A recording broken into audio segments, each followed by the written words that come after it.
할렐루야. 오늘 하나님의 말씀은 기억하지 아니한 백성의 가증함이라는 말씀으로 제목으로 말씀을 전하도록 하겠습니다. 기억하지 아니한 백성의 가증함. 하나님께서는 계속해서 기억하라고 말씀하십니다. 이스라엘 백성들이 무엇을 기억해야 될까? 지난주에는 아주 특이한 억구가 우리에게 제시되면서 아마 우리의 심령 가운데 남았을 거라고 생각합니다. 그것은 바로 너희가 태어났을 때에 어떠한 모습이었는가? 핏덩이일지라도 살아있으라. 그리고 핏덩이로 발짓하던 너의 모습들, 이러한 표현들이 나오면서 이스라엘 백성들이 애굽의 노예로 있을 때 어떠한 모습이었는가? 그들이 죄 아래에 있을 때에 어떠한 모습이었는가? 또한 지금을 살아가고 있는 구속받은 백성들인 여러분과 제가 하나님께서 우리를 건져내 주시기 전까지는 어떠한 모습이었는가를 기억하라 라고 하나님께서 말씀을 주고 계시고, 오늘 역시 이스라엘 백성들의 패역함을 한 가지 비유를 통해서 말씀해 주시면서 우리가 기억해야 될 것이 무엇인지를 말씀해 주고 있습니다. 오늘 본문에 보면은 굉장히 직설적이고 또 굉장히 자극적인 그런 단어들도 나옵니다. 왜냐하면 하나님께서는 오늘 말씀에서 에스겔 선지자를 통하여 이스라엘 백성들이 어떻게 죄악에 빠져 있는가에 대하여 이렇게 비유해 주시기 때문인데요. 무엇을 비유하여 이스라엘 백성들의 죄악의 깊이를 설명해 주고 있냐면 바로 창기에 비유하여서 이스라엘 백성들의 죄악의 깊이를 오늘 말씀으로 비유해 주고 있다는 것입니다. 인간적으로 보면은 굉장히 극단적인 비유 같아 보이기도 합니다. 하지만 성경의 말씀은 우리가 인간적으로 받아들이고 해석하는 것이 아니요, 하나님께서 우리에게 무엇을 말씀하시고자 하는가를 생각하고 우리가 바라본다면 하나님께서 왜 이러한 비유를 통하여 이스라엘 백성들의 죄를 지적하고 계신가, 또한 그 말씀은 우리에게 어떻게 적용될 수 있는가를 우리가 생각해 봐야 할 것입니다. 하나님과 하나님의 백성의 관계는 성경에서 때로는 결혼 관계에 비유합니다. 우리의 신랑 되신 주님, 우리는 그분의 신부라는 비유를 통하여 결혼 관계를 통하여 우리를 비유하곤 하는데요. 그렇기 때문에 오늘 창녀의 비유는 더더욱 우리에게 와 닿을 수 있는 비유가 되는 것입니다. 한 부부관계에 있는 여인이 음탕함에 빠져서 자기 남편만을 사랑하지 아니하고 지나가는 성마을 어귀의 모든 남자들을 다 받아준다면 그것이 바로 음란이요, 음행이요, 가증한 것 아니겠습니까? 그러한 비유를 통해서 오늘 하나님의 백성들이 하나님의 순전하신 사랑을 배신하여서 어떻게 이방 민족들을 섬기고 이방 신들을 섬기는가에 대하여서 오늘 비유로, 또 일부는 실제적으로도 그랬다는 말이에요. 그러니까 비유뿐만 아니라 실제적으로도 음탕함에 빠졌기 때문에 일부는 전체적으로 비유로, 또 일부는 실제적으로 이스라엘 백성들의 죄를 고발하고 있는 것입니다. 그러므로 우리는 오늘 이것이 현실이다. 오늘 말씀에 16장에 나와 있는 이거는 비유니까 동화책이네 이렇게 생각하시면 안 되고, 하나님의 비유는요, 하나님께서 하나님의 백성들에게 주시는 비유는 동화 나라의 이야기가 아니고 반드시 그것이기 때문에 우리에게 그 비유를 말씀해 주시는 거거든요. 그러니까 우리의 현실이 이렇구나, 이스라엘 백성들의 죄의 깊이가 이 정도구나, 우리의 죄성이 이런 것이구나라는 것을 오늘 깨달음으로 말미암아 너무나 절실하게 하나님의 은혜가 필요하고 예수 그리스도의 구속이 필요하고 하나님의 말씀과 인도하심이 필요하다는 사실을 여실하게 깨닫는 귀한 복된 시간이 되기를 축원합니다. 15절에 보니까요, 굉장히 중요합니다. 그러나 내가, 이제 편의상 네가라고 하겠습니다. 네가 너의 화려함을 믿고. 자, 이스라엘 백성들이 무엇을 믿는데요? 첫 번째, 자신들의 화려함을 믿는데요. 두 번째, 무엇을 가지고? 내 명성을 가지고. 화려함과 명성에 동그라미 치시면 좋을 것 같아요. 그것을 가지고 행음하였다. 행음이라고 하는 것은 음란함을 얘기하는 거죠. 음란함을 행한 것을 이야기하는 것입니다. 지나가는 모든 자와 더불어 음란을 많이 행함으로, 그냥 어떤 한 사람과 음행을 한 것도 아니고 지나가는 모든 자, 길거리에서와 음란을 많이 행함으로 네 몸이 그들의 것이 되었도다 라고 이스라엘 백성들의 죄의 깊이를 고발하고 있는 것입니다. 생각만 해도 끔찍하지 않으십니까? 한 여인이 자신의 화려함과 명성을 가지고 행음하는데 지나가는 모든 자와, 우리가 우리나라는 제가 잘 모르겠지만 미국의 그 영화에 보면은 어떤 몸을 파는 여인들이 길거리에서 자신들을 어필하면서 들어왔다 가세요 이러면서 자신을 홍보하는 그런 모습을 볼 수 있잖아요. 여기에 나와 있는 것도 마찬가지죠. 지나가는 모든 자들에게 다 열려 있다는 거예요. 말만 하면 와서 행음할 수 있는 그러한 길이 열려 있는 여인의 모습을 비유로 설명하고 있는 것입니다. 이들에게 화려함과 명성이 있다고 해서 우리는 오해하지 않기를 바랍니다. 이스라엘 백성들이 가지고 있던 화려함과 명성은 누구의 것입니까? 하나님의 것이요. 누가 주신 것입니까? 하나님께서 그들에게 선물로 허락해 주신 것입니다. 무엇을 위하여? 하나님의 영광을 위하여. 일반은 총적으로 생각해도 좋을 것 같아요. 하나님께서는 여러분들에게 화려함과 명성을 이미 다 주셨습니다.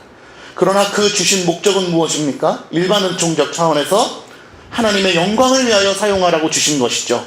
그런데 그것을 악용하여서 오히려 하나님의 이름을 욕되게 하는 위치에 서 있으니 그들의 행동이야말로 가장 배은망덕한 것이요 가증스러운 것이라는 것을 오늘 하나님께서 고발하고 있는 것입니다. 왜 그랬을까요? 이스라엘 백성들이 그 화려함과 명성이 마치 원래부터 자기 것인 양 생각했기 때문인 것입니다. 자신들이 가지고 있던 어떤 물질, 자신들이 가지고 있는 외모의 화려함, 수려함, 국가, 제도, 정치, 물질, 사업, 관계, 그 모든 것이 사실은 하나님으로부터 나온 것인데 그것을 망각하고 나로부터 그것이 있다라고 생각하기 때문인 거예요. 우리는 때로는 아이들의 질문을 받습니다. 엄마, 아빠, 하나님께서 이 세상 모든 것을 만드셨죠? 아, 그럼 하나님께서 이 세상을 모든 걸 만드셨지. 그러면 저기 길거리에 지나다니는 전기 자동차도 하나님께서 만드신 것인가? 요? 라고 물어봤을 때 우리가 어떻게 대답합니까? 아, 하나님께서 자연 만물을 만드신 것인데 저거는 인간이 만든 거야 라고 대답한다면 얼마나 아이들이 헷갈리겠어요. 전기 자동차도 누가 만든 거예요? 원론적으로는 하나님이 만드신 거잖아요. 왜죠? 그것을 만들 수 있는 지혜가 누구로부터 왔어요? 하나님은. 그 철강을 만들 수 있는 원소스, 원래 뭐라 그러죠? 원래의 그 원료가 어디로부터 왔어요? 하나님께서 천지를 창조하신 그 자연으로부터 왔잖아요. 그렇기 때문에 하나님께서 허락해 주시지 아니하면은 우리가 전기자동차를, 핸드폰을, 에어컨을 만들 수 없다라는 사실을 우리가 아이들에게 대답해 주어야 하는 것 아니겠습니까? 그러니 원론적으로는 전기자동차도, 안경도, 마이크도, 이 세상에 보이는 그 모든 것은 악한 것이 아니고는 일반의 종적 차원에서는 하나님께서 만드셨다라고 우리가 담대하게 아이들에게 이야기할 수 있는 건 아니겠습니까? 그런데 이스라엘 백성들에게 어떠한 착각이 있었냐? 그래도 하나님께서 자연 만물은 만드셨지만 전기 자동차는 그래도 인간이 만든 건 아니에요? 라고 하는 착각이 그들에게 있었다는 거예요. 그래도 이거는 원래 우리가 만든 거잖아요 라고 하는 교만함이 그들의 안에 자리 잡고 있었던 것입니다.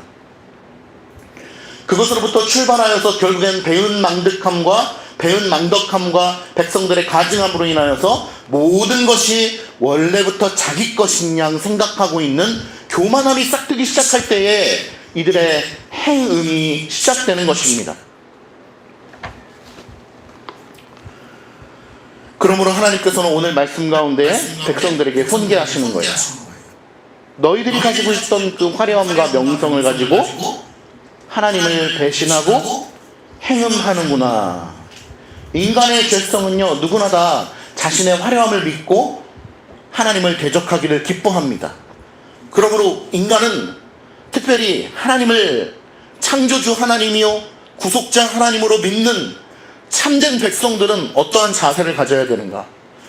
겸손하고 정숙한 자세를 지녀야 됩니다.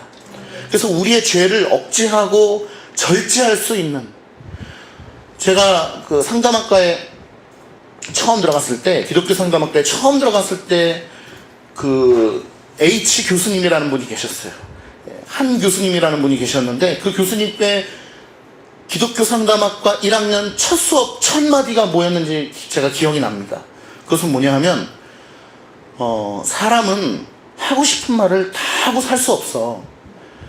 하고 싶은 말을 다 한다고 하면서 자기는 정직하다라고 솔직하다라고 포장하는 것은 우리 상담학에서는 있을 수 없는 일이야.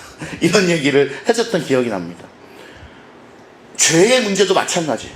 절제. 우리를 억제하는 것이 필요하다라는 거예요. 우리는 솔직해야지. 하나님 앞에 솔직해야지 뭐.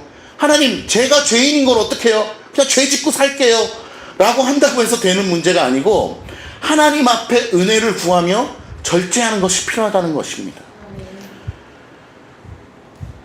이스라엘 백성들의 역사 가운데 아마 잘 아시는 말씀 중에 기드온의 300용사 잘 아실 것입니다. 그 300용사를 추출하는 과정에서 하나님께서 어떠한 명령을 내리셨습니까? 시냇가로 데려가라 백성들을. 그 중에서 고개를 쳐박고 시냇물에서 물을 먹는 사람들은 너와 함께 할 용사들이 아니고 손으로 그 물을 조심스럽게 떠먹는, 왜죠? 적군들이 쳐들어올까봐 조심스럽게 주변을 살피면서 그 물을 마시는 절제된 용사들을 하나님께서 기드온의 300용사로 붙여주시지 않았습니까? 물론 그 장의 주제는 절제가 아닙니다만, 하나님께서는 성령의 열매로 절제를 우리에게 허락해 주셨을 만큼 죄에 대한 절제가 우리에게 필요하다는 것이죠. 물론 하나님의 은혜로만 가능한 것이지만 분명한 것은 반드시 우리에게 필요한 덕목이라는 것입니다. 하나님께서는 일용할 양식을 우리에게 주셨습니다. 만나를 주셨죠. 광야 가운데 살아갈 수 없는 백성들에게 만나를 주셨고 메추라기를 주셨습니다. 그런데 만나와 메추라기의 본질은 무엇입니까?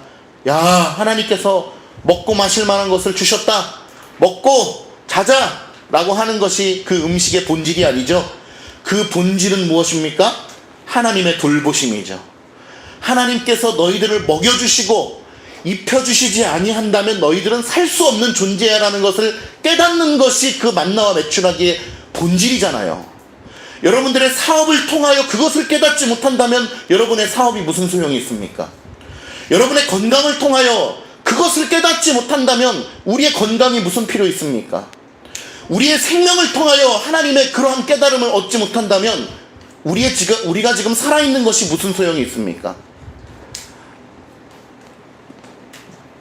일용할 양식의 본질이 무엇이냐?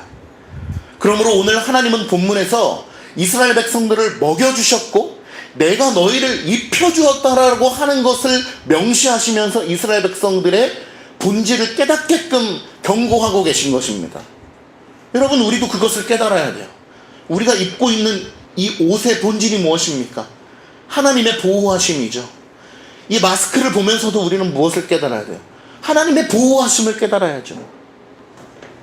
마스크를 낄 수 없는 그런 환경에 있는 사람들도 있잖아요. 우리가 지금은 하나님의 은혜 가운데 마스크를 이렇게 매일 갈아 낄 수 있는 그런 환경 속에 살고 있지 않습니까? 얼마나 감사해요. 하나님의 돌보심이죠. 하나님은 우리에게 허락해 주신 그 모든 것을 통하여 하나님만 영광 받으시기를 원하신다는 것입니다. 그러나 인간의 그 화려함과 명성함을 믿고 그래도 이것은 우리가 만든 것 아니야? 라고 하는 교만함이 그들 가운데 자리 잡고 있을 때 하나님을 향한 대은망덕이 시작되는 것이고, 하나님은 그것을 향하여 가증스럽다라고 저주하고 계신 것입니다. 내 명성을 가지고 행함하되 지나가는 모든 자와 더불어 음란을 많이 행했다. 여러분, 이것은 비유임과 동시에 실제입니다. 왜냐하면 이스라엘 백성들이 영적으로 하나님을 배신하고 이방 민족을 섬기고 이방신을 섬겼던 영적인 행음과 더불어서 실제로 종교 행위의 행음은 실제적인 행음으로 이어나가지기 때문에 그렇습니다. 그러니까 이스라엘 백성들의 역사를 보면 실제적인 행음과 실제적인 그 음란의 타락함이 말도 못했죠. 그러니까 우리가 이 신앙이 무너지면은 자연스럽게 육체적인 행음도 뒤따라가는 것입니다. 그러므로 오늘 본문에서 에스겔 선지자가 비유하고 있는 것은 창녀를 비유하고 있다라고 하는 것을 우리는 명백히 알 수 있는 거예요. 그러면 이 성경이 너무 아마 혹자들은 또 이거 여성 비하 성경 아니냐고 이럴 수도 있을 것 같아요. 그러나 그것이 아니에요. 왜냐하면 여성을 비하하는 것이 아니고 부부 관계의 정결함 속에서 죄의 깊이가 얼마나 처절하다라는 것을 오늘 하나님의 말씀을 통하여 우리에게 보여주시는 거기 때문에 그래요. 우리의 죄의 더러움과 우리의 죄의 이 파렴치함이 하나님 앞에 얼마나 가증된 일인가를 보여주시기 위해서 오늘 이스라엘 백성들의 삶의 그 행동과 패턴을 통하여서 우리에게 보여주고 있는 것입니다.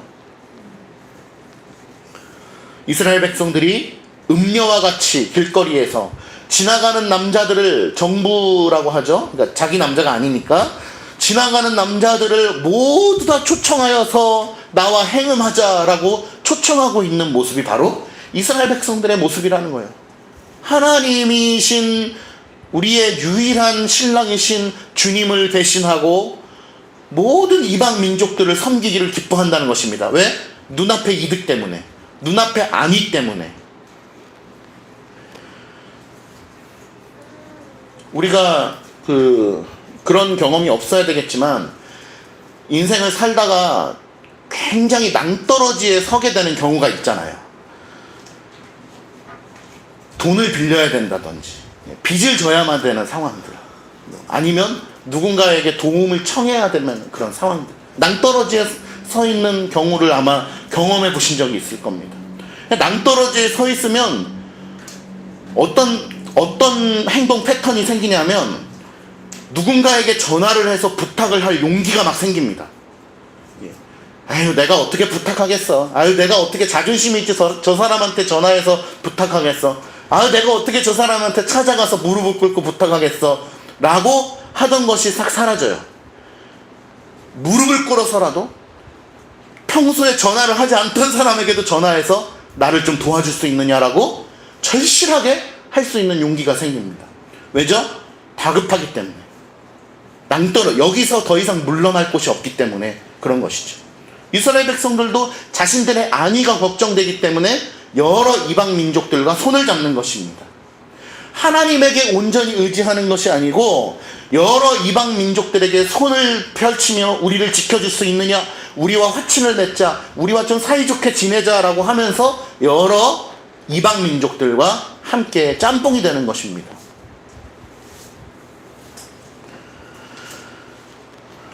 이러한 쾌락을 만끽할 수 있는 그 바탕은 무엇인가? 안타깝게도 하나님의 무한하신 은총에 있어요. 무슨 말이냐? 하나님께서 이스라엘 백성들에게 은혜를 허락해 주셨기 때문에, 굉장히 풍성한 은혜를 허락해 주셨기 때문에 그들이 그런 행음을 하게 되었다는 것입니다. 왜냐하면 이방 민족들은 그러한 은혜 자체가 없기 때문에 행음 자체가 성립이 안 되는 것이죠. 배신 자체가 아니니까. 그러나 은혜를 받은 민족은 그들이 행음할 때 그것이 배신이 되는 것이죠. 16절 한번 볼게요. 여기도 중요한데, 네가 너의 의복을 가지고 너를 위하여, 자 보세요, 옷,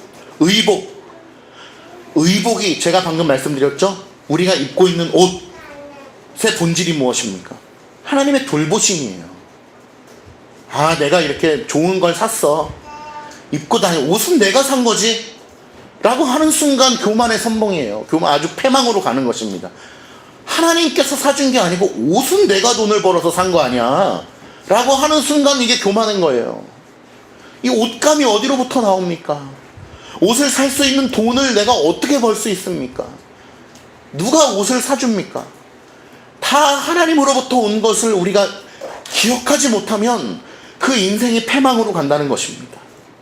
그런데 오늘 16절에 보니까 하나님께서 언급하고 있잖아요. 네가 너의 의복을 가지고 누구를 위하여? 너를 위하여. 이 의복이 하나님께로부터 왔고 그냥 단순히 옷감이 아니라 여러분 이 옷은 하나님의 돌보심입니다 라고 고백할 수 있는 믿음의 고백이 있어야 되는데 이것은 그냥 옷이죠 라고 하는 순간 우리는 어떠한 죄성을 가지고 있느냐? 나를 위하여 이 옷을 사용한다라는 거예요. 그런데 그 나를 위하여 사용하는 것의 극치가 무엇이냐? 16절에 나와 있죠. 각색으로 산방을 꾸미고, 각색으로 빨주노초 파남보 아주 화려하죠?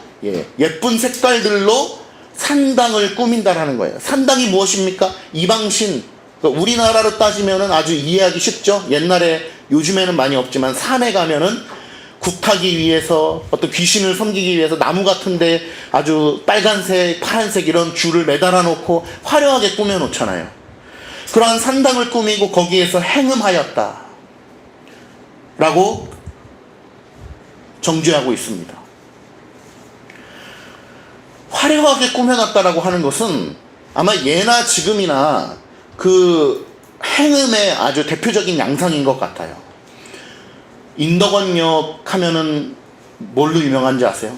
인덕원을 잘 알지 못하는 분들에게 저 인덕원역 삽니다 라고 하면 인덕원역 거기 그 반짝반짝한 곳 이렇게 많이들 알고 계시더라고요.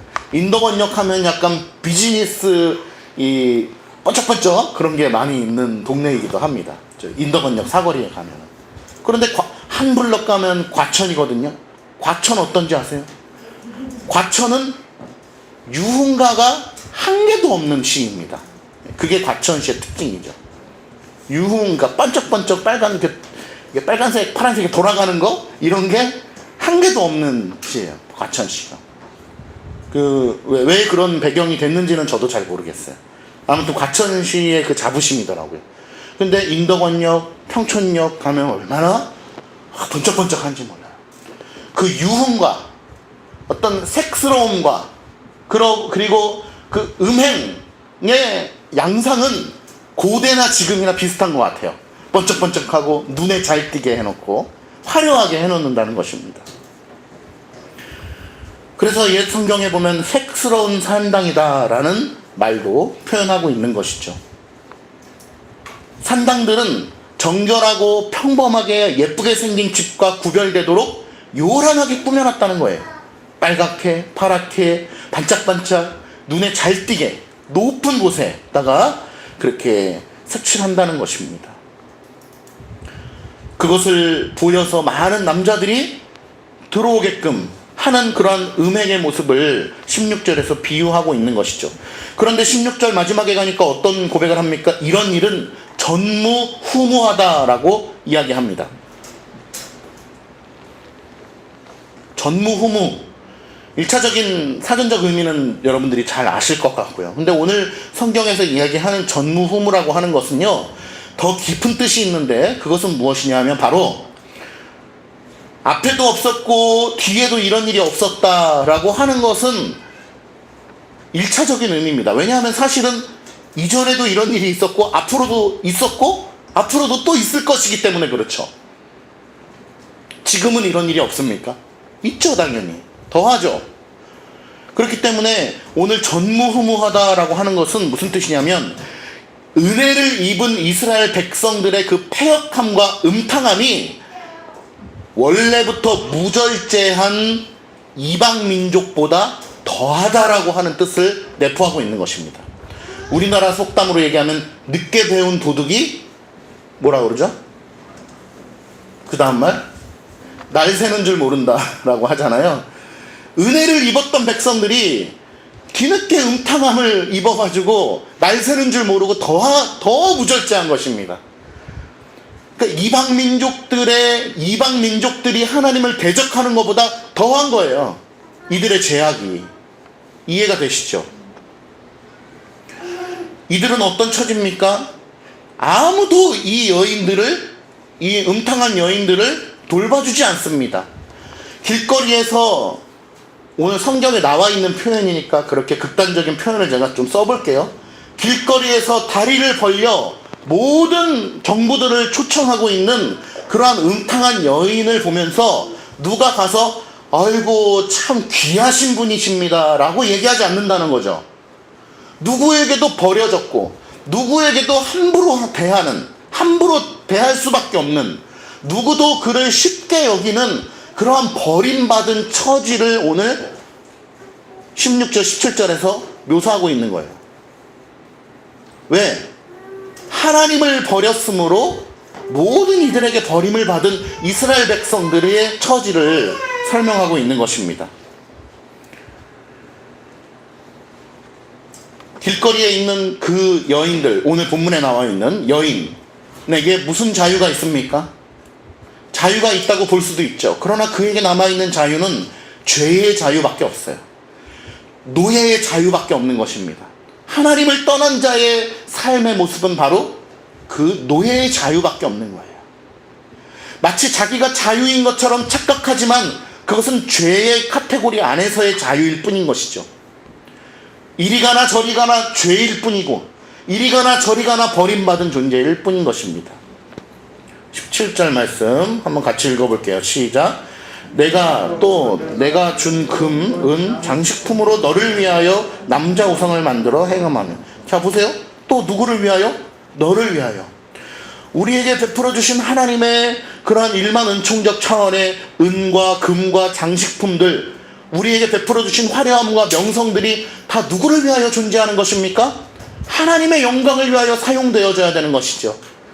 우리에게 주어진 그 모든 것은 마찬가지입니다. 이 옷마저도 우리에게 베풀어 주신 그 모든 것이 다 하나님의 영광을 위하여 사용되어져야 함에도 불구하고 이들은 어떻게 했다? 자기를 위하여 다 사용되어졌다. 소진되어졌다. 은과 금과 장식품들을 자기를 위하여 무엇을 만들었다고 합니까? 남자 우상을 만들어 행음하였다. 그러니까 지금 그 어떤 창녀의 비유가 계속적으로 묘사되고 있는 것입니다. 그러니까 이제 남자 우상이라고 굳이 표현이 되고 있는 것이죠. 남자 우상을 만들어서 행음하였다. 지금 어떤 그 창기의 비유가 계속적으로 되면서 하나님을 배신하고 가증한 모습으로 행음하고 있는 모습을 오늘 에스겔 선지자를 통하여 이스라엘 백성들의 죄를 고발하고 있는 것이죠. 근데 왜 이들이 배은망덕한 것이냐? 하나님께서 주신 그러한 것들을 가지고 오히려 누구를 섬겼기 때문에? 우상을 섬겼기 때문에 그런 것이죠. 만약에 정말로 하나님께서 주신 것이 아니라 내 것을 가지고 우상을 섬겼다면 배은망덕이라는 표현은 쓰지 않을 것입니다. 그러나 하나님께서 그들에게 주신 것을 가지고, 하나님께서 그들에게 허락해 주신 것을 가지고 이방신을 섬겼기 때문에 그들은 배은망덕한 것이죠. 하나님께로부터 받은 선물을 모욕으로 전환시킨 거예요. 어린아이와 어른의 차이가 무엇입니까? 선물을 받았을 때 아마 우리 여기에 있는 우리 어린아이들, 어린이 성도들은 아직까지는 어떠한 마음이 있냐면, 선물을 주면 그 선물 자체에 관심이 있는 거예요. 엄마가 아빠가 선물을 가져다 주면 선물 자체에 관심 있는 게 바로 어린이의 특징이죠. 근데 모르겠어요. 어린이가 6살, 7살밖에 되지 않은 어린이가 선물을 딱 받고 선물보다는 선물을 주신 어머님, 아버님의 의중을 살핀다. 그러면 그것도 또 좀 이상할 수 있겠지만 어린이의 특징은 바로 선물 자체에 관심이 있는 거예요. 어떻게 보면 그게 또 어린이인지도 모르겠어요. 그런데 어른의 특징은 무엇입니까? 선물을 받으면 뭐예요? 선물 자체도 감사히 여기지만 그거보다 더 중요한 건 뭐예요? 선물을 주신 분이잖아요. 더 나아가서 선물을 주신 분의 의중까지 살피잖아요. 그것이 바로 어린이와 어른의 차이 아니겠어요? 그런데 오늘 성숙한 그리스도인들의 모습은 무엇입니까? 우리에게 베풀어 주신 하나님의 그 모든 선물을 감사히 여기되 우리에게 그 선물을 주신 하나님을 쳐다보고 하나님의 영광을 배웠고 하나님의 의중을 살피는 것이 바로 성숙된 그리스도인의 삶의 모습이 아니겠어요? 그런데 이스라엘 백성들은 어때요? 그 오히려 선물을 이방신을 섬기는 데 사용하는 패역함을 보여줬다라는 것입니다. 우리에게는 그런 모습이 없습니까? 당연히 있겠죠. 우리의 삶 속에 그런 모습이 없겠습니까? 아마 당연히 있을 것입니다. 그러니 오늘 우리는 말씀을 통해서 각성해야 되는 거예요. 아, 이스라엘 백성들 그 이야기가 동화의 나라의 이야기구나. 치부되는 것이 아니고 지금 이 말씀이 사실은 내 삶 속에 아, 내가 이런 모습이구나라는 것을 깨달을 수 있어야 되겠죠. 그리고 그렇게 다시 한번 각성하여서 바른 삶을 살 수 있도록 우리의 생각을 전환시키고 하나님의 은혜를 구하며 우리의 발걸음의 방향을 바꿔야 되는 것입니다. 그러나 완벽하게 그렇게 되겠습니까? 잘 안 됩니다. 우리는 죄인이기 때문에. 고침 받아가는 의인이기 때문에 그게 잘 안 됩니다. 그게 완벽하게 잘 되면 그 인간이 아니겠죠. 그렇지만 하나님의 은혜로 말미암아 그 발걸음을 걸어가는 인생은 깨닫는다는 것입니다. 아, 내가 그렇게 살기를 원했으나 물론 성화의 과정 가운데 이전보다 좀 나아지기를 소망했고 나아진 모습이 있지만 여전히 나는 행음하는 사람과 같구나. 내 뜻대로 살기를 너무 기뻐하는구나 라는 것을 깨닫고 다시금 공식적으로는 주일 예배의 참회 기도 시간 때 그러한 것들을 하나님 앞에 고백드리면서 하나님 다시 또 힘을 주세요. 내가 그렇게 안 살려고 했는데 정말 나의 그 연약함은 어찌할 수 없나 봐요. 하나님 다시 저에게 또 은혜를 주세요. 오늘 말씀을 통해서 그러한 힘을 주셔서 지혜와 능력과 용기와 담대함과 의지력을 주셔서 다시금 그렇게 살아갈 수 있는 힘을 이번 한 주 동안 허락해 주세요 라고 고백하며 기도하는 것이 바로 그리스도인의 삶의 모습 아니겠습니까? 그렇기 때문에 오늘 선포되는 이 말씀이 우리에게 의미가 있는 것입니다. 그냥 2000년 전에 이 동화나라의 이야기가 아니라 역사 속의 한 페이지를 장식한 이스라엘 백성들의 패역함이 아니라 영원하신 하나님의 말씀이 오늘 이 시간 우리에게도 적용되는 것입니다.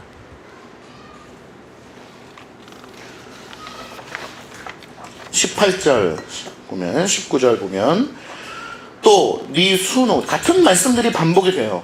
내 수놓은 옷, 그러니까 화려한 걸 얘기하는 거죠. 아주 비싼 거를 그 우상에게 입힌다라는 거예요. 그리고 나의 기름과 향을 그 앞에 베푼다. 또 19절 또 내가 내게 주어 먹게 한, 이거 밑줄 그셔야 돼요. 자, 옷도 하나님께서 우리에게 의복을 주셨죠. 먹는 것도 마찬가지입니다. 하나님께서 우리에게 너에게 주어 먹게 한, 단순히 이거 된장찌개를 내가 먹었습니다 이게 아니고 돌보심이에요. 하나님의 돌보심이 우리를 향하여 있다는 거예요. 먹게 한 내 음식물 곧 고운 밀가루와 기름과 꿀을 내가 그 앞에 베풀어. 그러니까 고운 밀가루와 기름과 꿀이라고 하는 건요, 기본적으로는 뭐냐 하면은 좋은 음식을 얘기하는 거예요. 진수성찬. 우리가 에스겔 초반부에서 얘기했었죠. 그 하나님의 형벌 가운데 이스라엘 백성들이 먹을 것이 없어가지고 밀가루를 어떻게 반죽해서 먹어요? 잡다한 것들을 다 넣어가지고 반죽해가지고 넣어먹는 그런 얘기를 했었잖아요. 그러니까 그 반대되는 거, 고급스러운 것은 뭐냐면 전혀 무언가가 첨가되지 않은 밀가루 반죽을 이야기하는 것입니다. 고급스러운 것을 얘기하는 거예요. 근데 그러한 것들을 하나님께서 우리에게 베풀어 주셨는데 어떻게 했다고 합니까? 네가 그 앞에, 우상 앞에 베풀었다는 거예요. 베풀어서 향기를 삼았다. 향기를 삼았다고 하는 것은 조금 더 비유적으로 해석을 하면 화해, 그러니까 화목제를 얘기하는 것입니다. 그러니까 늘 종교는요, 우리 기독교도 그렇지만 하나님과 우리를 화목해 해주시는 분이 누구시죠? 예수 그리스도시죠. 유일한 중보자 예수 그리스도시잖아요. 그분께서 영원한 그 제물로 바쳐지셔가지고 하나님과 우리 사이를 화목해 해주신 거잖아요. 근데 다른 종교들도 그런 개념들이 들어가 있어요. 왜냐하면 신과 나 사이에를 뭔가를 화목해 해줄 수 있는 것이 뭔가 도구가 필요하다라고 생각을 하기 때문입니다. 그래서 오늘 본문 이따가 보면 나오지만 자녀들을 불구덩이에다가 집어넣는 거예요. 그냥 살아있는 자녀들을 죽여서 그냥 불에다가 태워버리는 겁니다. 왜? 그 우상신과 나를 화목해 하기 위해서 가장 최고의 제물이 무엇이냐라고 했을 때 이방 민족들이 하는 행위가 무엇입니까? 내가 가지고 있는 것 중에 최고의 것을 드려야 돼요. 그게 뭐예요? 자식이에요. 자식을 불구덩이에다가 넣어버리는 거예요. 그러한 모습들이 오늘 본문에도 나오지 않습니까? 갑자기 무서운가요? 날 쳐다보고 있네요. 그러나 예수 믿는 자에게는 그러한 일이 있을 수 없는 것이죠. 그래서 오늘 18절 19절을 제가 잠깐 설명을 드릴게요. 동그라미 치면서 잘 설명을 드려보세요. 에스겔 설교를 이렇게 쉽게 여러분 잘 해줄 수 있는 목사가 몇이 안 된다는 사실을 기억하면서 잘 들으시기를 바랍니다. 네, 아멘. 감사합니다. 잠 깨시라고 드린 말씀이에요. 보세요. 자기들에게 부여하신 모든 축복을 우상숭배에 탕진했죠. 자, 근데 18절에 보니까 나의 기름과 향을 그 앞에 베풀었다. 보세요. 하나님 앞에 제사 드릴 때 여러분 그 기름이 사용되었단 말입니다. 기름이 사용되었죠. 잘 알고 계시죠? 제사 드릴 때. 근데 하나님 앞에 드려져야 될 그러한 도구들이 어디에 드려지고 있는 거예요? 우상 앞에 드려지고 있는 거예요. 그러니까 우리가 그 제사를 여러분 드려보셨는지 모르겠는데 제사상 같은 거에 보면 아주 풍성하잖아요. 그 조상신께 바치는 음식이죠. 그러면 고대 시대에 얼마나 풍성했겠어요. 드릴 수 있는 모든 것을 다 드리고 그것도 부족해서 자식을 갖다 바치는 거예요. 왜? 그 신과 나를 화목해 하기 위해서, 이 저주를 풀기 위해서. 그것이 인간의 광기예요. 그러니까 여러분 제사가요, 그냥 우리나라 유교의 풍습이니까요 라고 생각하시면 안 돼요.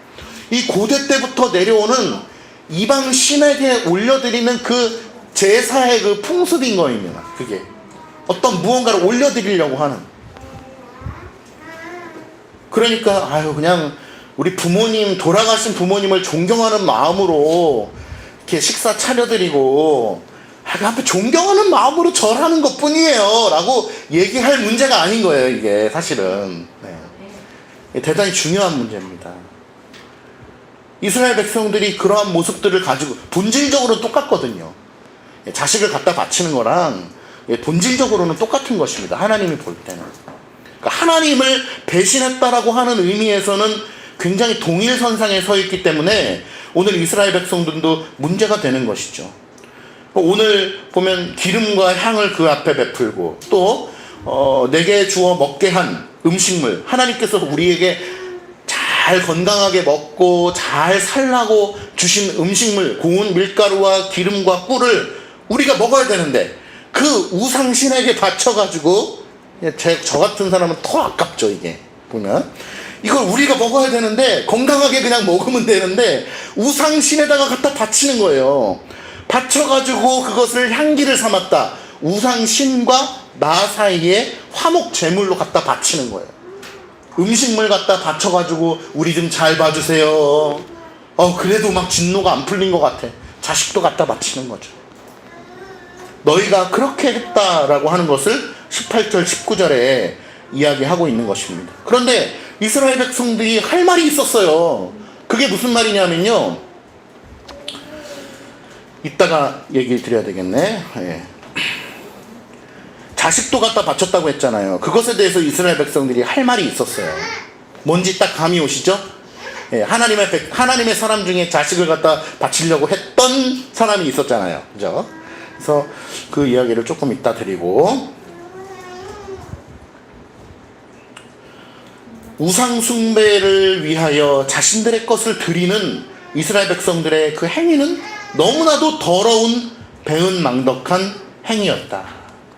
하나님께서 또 내가 너에게 주어 먹게 한이라고 하는 귀절을 사용하심으로써 하나님의 돌보심을 오히려 악용하여서 이방 민족들을 섬기는데 최선을 다하고 있는 그들의 모습이 얼마나 더러운 것인가를 오늘 말씀을 통해서 정죄하고 있는 것입니다. 향기를 삼았다라고 하는 말은 설명을 드렸습니다.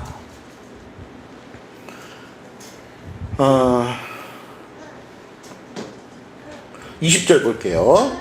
이제 아주 또 무시무시한 말이 나옵니다. 또 같이 읽어볼게요. 시작. 또 내가 나를 위하여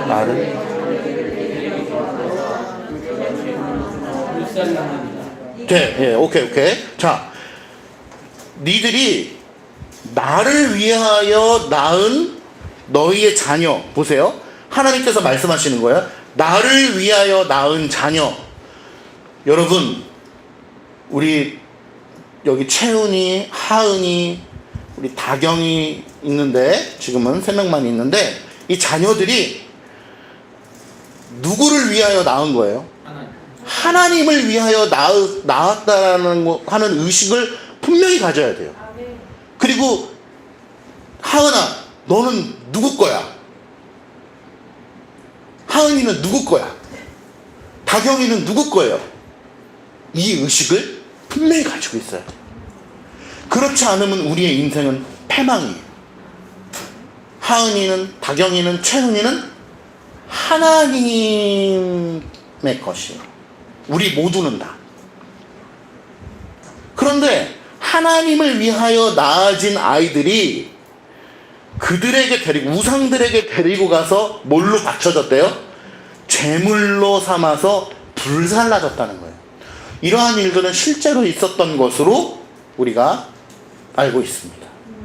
이스라엘 백성들 가운데도 이방 민족들의 그 이방신을 섬기는 것에 대하여 젖어 들어가지고 자의반 타의반으로 자식들을 불살라버렸다는 거예요. 그런데 문제는 뭐냐? 20절 하반절에 나오죠. 그 음행을 작은 일로 여겼다라는 거예요. 죄책감이 없다는 거예요. 자괴감이 없는 거예요. 자기 자식을 이방신에게 제물로 갖다 바쳐도 자책감이 없는 거예요. 그 일을 작은 일로 여겼다라는 거예요. 어쩔 수 없지 뭐. 지금 우리가 이방 민족하고 화친을 맺어가지고 지금 뭐 노예가 되고 이렇게 함께 할 수밖에 없는 상황 속에서 이 드리는 거는 어쩔 수 없지. 그래서 여러분, 이 믿지 아니하는 사람들과 혹은 또 이단적인 요소를 가지고 있는 사람들과 우리가 함께 하는 것에 대해서는 굉장히 조심스러운 일입니다, 사실. 왜냐하면 결국 함께 하게 되면 이러한 문제가 충돌을 일으키기 때문이에요. 결국에는. 왜냐하면 이스라엘 백성들도 저 이방 민족과 화친을 맺을지라도 그 전쟁, 군사적인 면에서만 화친을 맺으면 되지 라고 하지만 결국 어때요? 결국에는 그 문화가 들어오는 거잖아요. 일제 36년 동안 우리나라를 지배할 때 단순히 지배해. 단순한 지배가 없어요. 그냥 그 문화 자체가 들어오는 것이죠.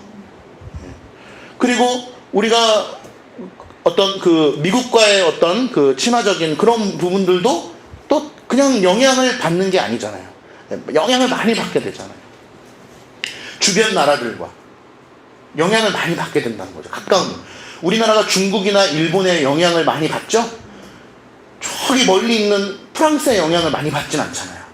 그런 것처럼 친하게 지낼 수밖에 없는 그런 상황 속에서는 영향을 많이 받을 수밖에 없다. 그렇기 때문에 조심해야 된다. 우리가 신앙을 지켜가는 데 있어서 굉장히 조심해야 된다. 그래서 지금도 그 아프간 난민도 굉장히 큰 문제가 되잖아요. 그래서 난민을 받아들이는 것은 인도적 차원에서는 가능한 일일 수 있으나 이게 뭔가 조심해야 된다. 이런 부분들이 계속 대두가 되고 있는 것이죠. 글로벌 사회이기 때문에 외국인들이 우리나라에 들어와 사는 것은 당연한 일이죠. 어쩔 수 없는 거죠. 우리나라도 미국에 가면 LA 가면은 한국인 줄 안다고 하잖아요. 그 정도로 글로벌 사회라는 것은 어쩔 수 없는 것이지만 신앙을 지키는 문제에 있어서는 우리가 아마 생각을 더 깊이 해가면서 좀 지혜 있게 해야 된다라고 하는 것을 여기 이런 걸 통해서도 우리가 알 수 있는 것이죠. 유대인들은 분별 없는 광증과 격정에 사로잡혀가지고 자신의 친자식들을 살해하는 것에 대해서 거리낌이 없었다라는 거예요. 그것을 오늘 하나님께서 고발하고 있는 것인데 문제는 여기서부터입니다. 어떤 문제가 있냐? 이스라엘 백성들은 그것이 바로 하나님 앞에 복종하는 행위라고 생각을 했다는 거예요. 자, 여기서부터 그 말씀을 드리려고 하는 거예요. 아브라함 사건. 여러분, 아브라함 사건을 잘 아실 것입니다. 하나님께서 아브라함의 믿음을 시험코자 어떠한 명령을 내리셨죠? 모리아산에 가서 네 아들 100년 만에 얻은 네 아들 이삭을 제물로 갖다 바쳐라 라고 하는 믿음의 시험을 내려주셨습니다. 그런데 아브라함이 자기의 아들 이삭을 데리고 가서 어떻게 하려고 그랬어요? 결국에는 아브라함은 순종하려고 그랬죠. 그래서 그를 제단에 눕히고 제물로 하나님 앞에 드리려고 하는 믿음의 순종을 하려고 했습니다. 그런데 중요한 건 여기서부터죠. 결국 죽였나요? 안 죽였나요? 하나님은 이삭을 죽이지 않으셨어요. 근데 그것을 간과하고 이스라엘 백성들은 아유, 아브라함도 그러지 않았느냐라고 하면서 자신들도 자식들을 죽여가면서 하나님 앞에 복종한다라고. 금송아지를 향하여 이 금송아지가 우리 하나님이시다라고 고백했던 자기만의 방식으로 하나님을 섬기려 했던 그 모습들이 오늘 역사 속에서도 나타나고 있는 것입니다. 하나님을 섬기되 이방 민족의 신과 이게 가수들이 콜라보레이션을 해야 되는데 이 종교가 콜라보레이션 돼가지고 이방 민족과 함께 더불어서 하나님을 섬기는 거예요. 그 문화가 들어오는 것이죠. 그래서 우리 그 교회도 참 이 세상의 문화가 들어오는 것에 대해서 굉장히 이게 생각을 많이 해야 되는 것입니다. 고민을 많이 해야 돼요. 물론 교회가 이 세상 속에 살아가는 우리들이기 때문에 이 세상 문화 자체를 완전히 배격할 수는 없지만 이 세상 문화가 고스란히 교회에 들어오는 것에 대해서는 고민을 많이 해야 돼요. 우리가 노래방을 가는 것은 죄가 아니지만 교회를 노래방으로 만드는 것은 잘못된 것이죠. 축구장에 가서 축구를 관람하는 것은 굉장히 재밌는 일이지만 교회가 축구장이 될 수는 없는 것입니다. 그러니까 세상 문화와 연속성이 있으면서도 구별되어야 되는, 분리가 아니라 구별되어야 되는 면이 있는 것이죠. 그런데 이스라엘 백성들의 오늘 이 종교의 콜라보레이션은 구별도 없고 분리도 없는 것입니다. 그저 이방 민족을, 이방 신을 섬기는 방식으로 하나님을 섬긴 거예요. 그러니까 오히려 이방 민족들과 함께 자식을 갖다 불구덩이에다 던지는 것을 우리도 하나님 앞에 충성하는 것이다라고 착각했다라는 것입니다. 그러면서 얘기하는 합리화가 무엇입니까? 하나님의 사람 아브라함도 그러지 않았느냐. 근데 그것은 그들의 광기에 불과한 것이죠. 왜냐하면 우리도 아브라함의 스토리를 다 알고 있지만 목사님 저도 아브라함처럼 자식을 하나님 앞에 드리겠습니다 라고 하는 사람은 없잖아요. 그리고 아브라함은 그야말로 전무후무한 특별한 사건이죠. 유니크한 사건이죠. 하나님의 명령을 분명하게 들었고, 그리고 아브라함이 그렇게 순종할 수 있었던 이유에 대해서 히브리서에 증거하고 있죠. 하나님께서 100년 만에 주신 자신의 자식이고 이 이삭을 통하여 반드시 하늘의 별과 같이 바다의 모래알같이 너의 자손을 충만하게 하리라고 하신 약속을 분명하게 믿었기 때문이죠. 그래서 어떻게 믿었어요? 죽이더라도 살리실 것에 대한, 부활에 대한 소망이 있었기 때문에 그렇게 순종할 수 있었다는 것을 히브리서 기자가 증거하고 있지 않습니까? 그런데 그 아브라함을 모델로 삼아서 이러한 패역한 모습을 보이는 이스라엘 백성들이 얼마나 가증스러운 것입니까? 그 다음 절, 지금 읽었던 절 중에 또 네가 나를 위하여 낳은 내 자식을 그들에게 데리고 가서 제물로 삼아 불로 살았다. 자신의 아들들을 살해하거나 산채로 가서 산채로 불 속에 던졌다라는 거예요. 우리가 지난주에 마녀사냥에 대해서 강도사님을 통해서 배웠잖아요.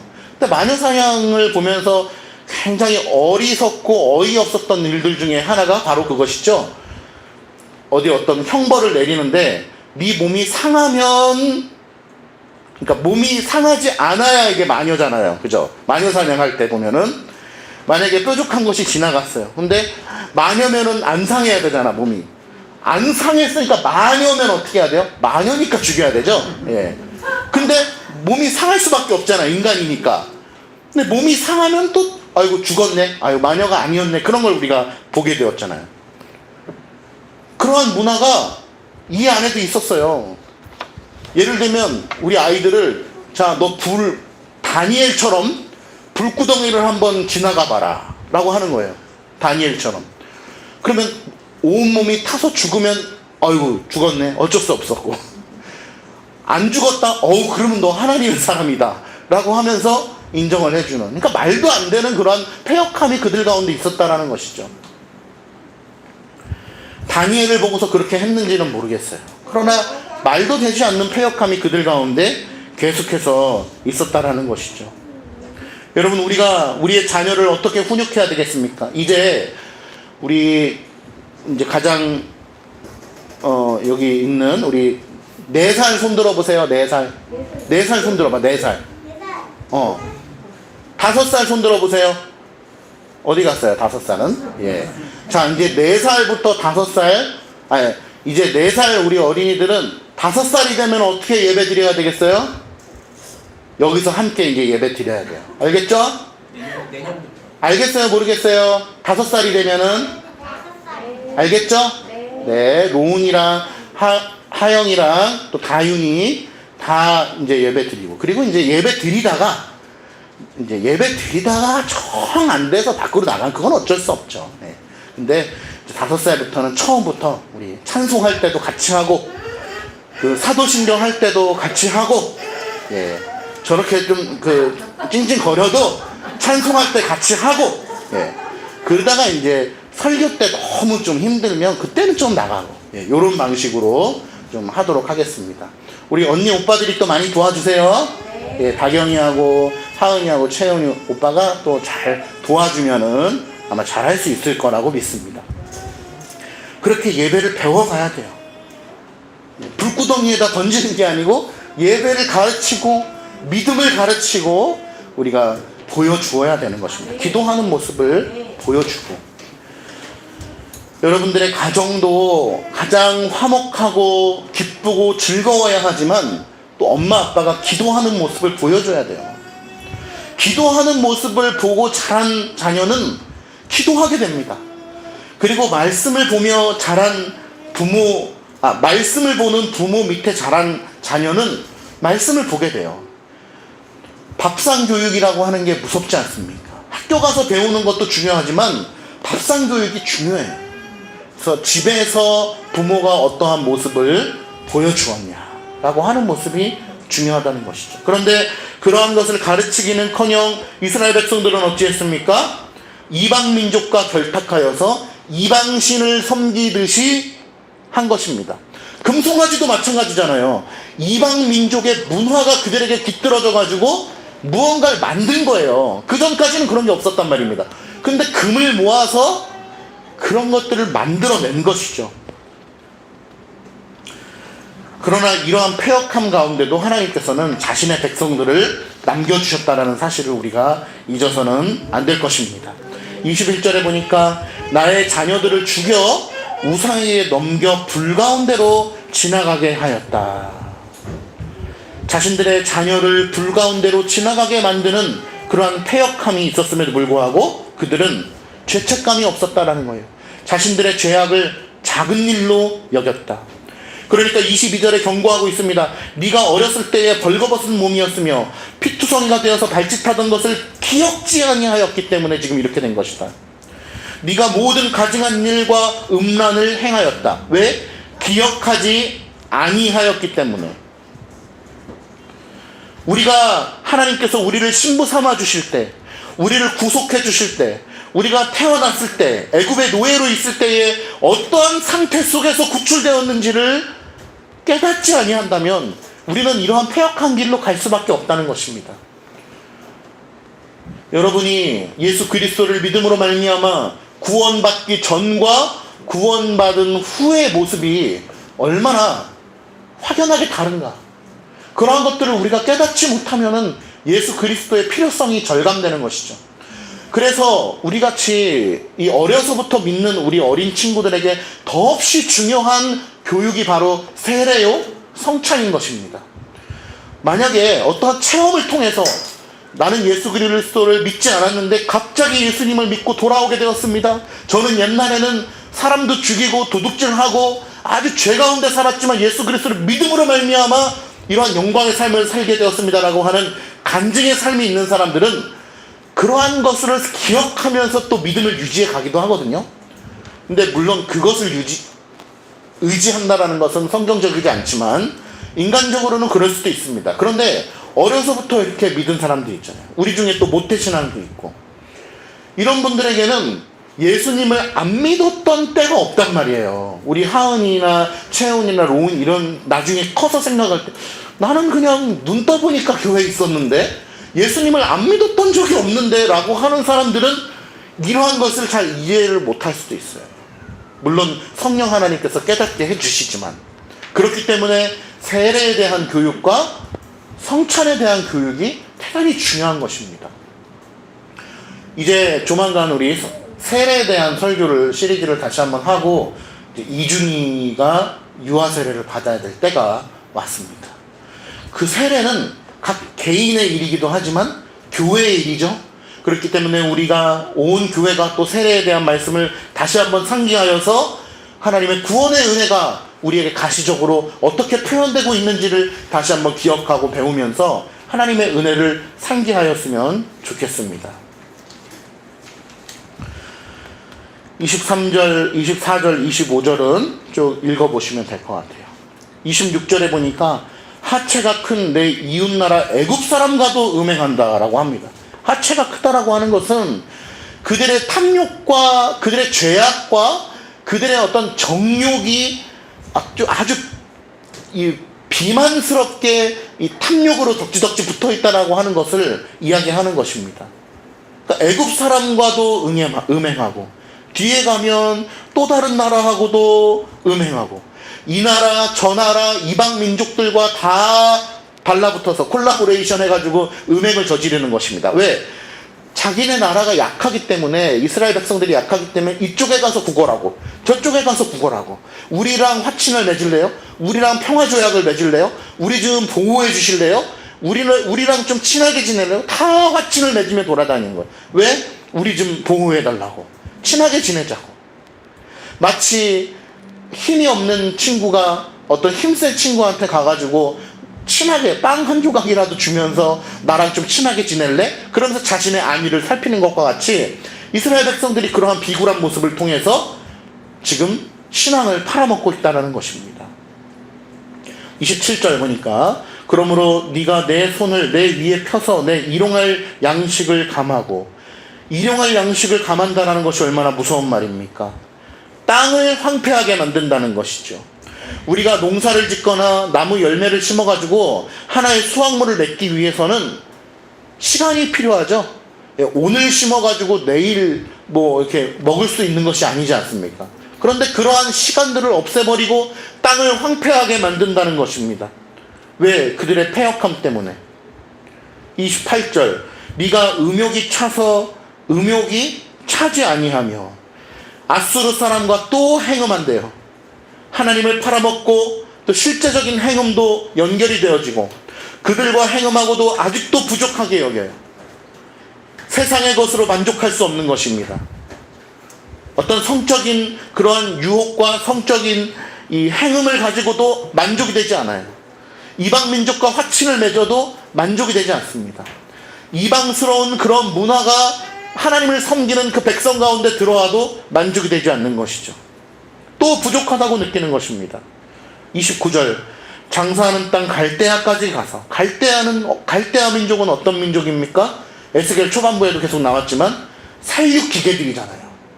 완전히 그냥 그 어떤 영화 그 300인가요? 예, 그런 데 나오는 전쟁 기계들, 예, 그런 사람들이 갈대아 사람들이잖아요. 그곳에 가서도 또 행음한다는 거예요. 아직 족한 줄을 알지 못한다. 우상을 섬겨도 만족이 없다. 여러분, 말씀을 마치겠는데요, 이 세상의 것으로는 만족이 없어요.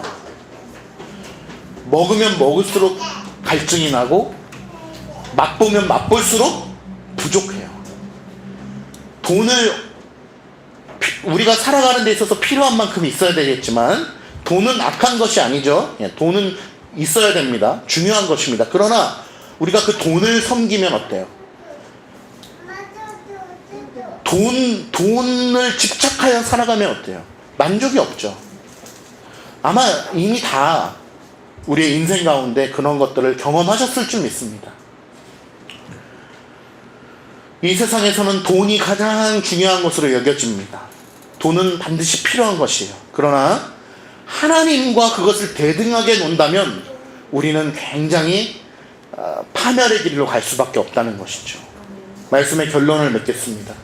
이 세상의 그 어떤 요소로도 만족할 수 없다는 것을 깨닫고 하나님께 집중하시기를 바랍니다. 여러분이 가지고 있는 모든 사업과 재물과 관계와 직장과 가정과 재물, 그 모든 것이 다 하나님으로부터 왔다는 것을 기억해야 돼요. 하나님께 영광을 돌리기 위하여 우리에게 허락해 주셨다는 것을 기억하지 아니하면 이스라엘 백성과 마찬가지로 그것을 이용하여서 오히려 이방신을 섬기는 행음이 우리에게 있는 것이다 라고 하는 것을 깨달아야 됩니다. 두 번째, 우리의 버려진 모습, 핏덩이의 모습을 기억하고 하나님의 은혜를 기억하고 감사하시기 바랍니다. 구원의 은혜를 우리가 기억하지 못하면 우리는 근본적으로 폐역할 수밖에 없어요. 그렇기 때문에 너희가 핏덩이였을 때, 죄 아래에 있을 때, 구속의 은혜를 알지 못하는 그 상태를 기억하라는 것입니다. 그것을 기억하지 못하면 결국 우리는 불평불만으로 나아갈 수밖에 없고 하나님을 대적하는 자세로 살아갈 수밖에 없는 거예요. 가장 비참한 자세로, 비참한 모습으로 이 땅 가운데 살아갈 수밖에 없다는 것입니다. 그것을 기억함으로 가증함이라고 하는 아이러니에서 빠져나오는 복된 백성들이 되기를 축원합니다. 기도하겠습니다.